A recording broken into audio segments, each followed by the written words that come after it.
Pour bien comprendre le design pattern de Factory Method, nous allons prendre un exemple à l'échelle de la France. Imaginons, nous avons créé un super software qui permet de gérer le transport de marchandises par camion partout en France.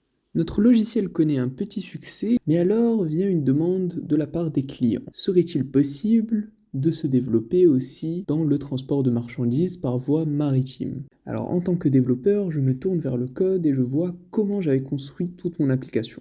Je me rends compte très rapidement qu'il y a une très forte dépendance avec la notion de camion. Il va falloir que je rende mon code beaucoup plus flexible. Et c'est là qu'intervient le pattern Factory Method. Lorsqu'on cherche sur internet, la définition qui arrive, c'est que Fabric, ou Factory Method, est un patron de conception de création qui définit une interface pour créer des objets dans une classe mère, mais délègue le choix des types d'objets à créer aux sous-classes. Mais alors tout ça, qu'est-ce que ça veut dire? Continuons avec notre exemple. Nous avons plusieurs types de logistique, la logistique routière et la logistique maritime. Chaque type de logistique a son propre véhicule. D'un côté, le camion et de l'autre côté, le bateau. Et nous devons réussir à orchestrer tout ça pour que tout cela fonctionne avec notre nouveau modèle métier. Tout d'abord, nous avons une interface transport qui a une méthode deliver.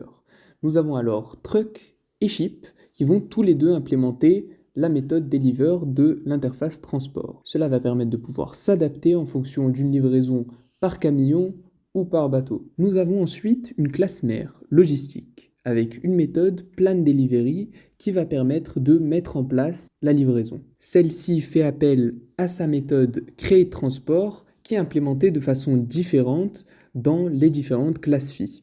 C'est là que vient tout cet aspect de flexibilité et d'extensibilité. On peut voir alors que Road Logistic va créer un nouveau truck avec la méthode create transport et que Sea Logistic va quant à elle créer un nouveau ship avec la méthode create transport. Nous avons alors bien réussi à avoir notre app logistique qui dépend de différents moyens de transport et non plus de camions. Ensuite, en fonction de la road logistique ou de la sea logistique, on va pouvoir créer soit des camions, soit des bateaux, et donc s'adapter à différents cas de figure. On pourrait aussi imaginer de rajouter des avions ou d'autres moyens de transport de façon très facile, et donc nous avons bel et bien une application extensive grâce à l'implémentation de ce design pattern.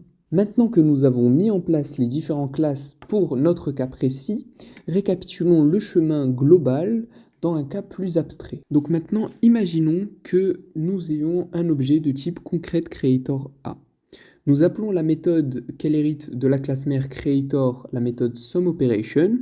Celle-ci va faire productP égale à createProduct. Or, nous avons implémenté cette méthode dans concrete_creator A. On voit que celle-ci return new concrete_product A. Donc, nous avons notre product P qui est égal à un new concrete_product A. Ensuite, on va pouvoir faire la méthode p.dostuff qu'on retrouve dans l'interface product qui a donc été implémentée dans le product A. Nous avons bel et bien pu utiliser la méthode spécifique au produit A que nous voulions utiliser. Mais alors, quels sont les avantages et les inconvénients concrets de ce design pattern? Le premier avantage est qu'on désolidarise le créateur des produits concrets. Qu'est-ce que cela veut dire? C'est le fait que le créateur n'aura pas besoin de savoir quel est le type de l'objet qu'il veut créer. Ceci est une responsabilité qui est donnée aux classes filles. Ensuite, on a un principe de responsabilité unique. Bien qu'une partie des responsabilités est déléguée aux classes filles, la responsabilité reste toujours dans la même classe.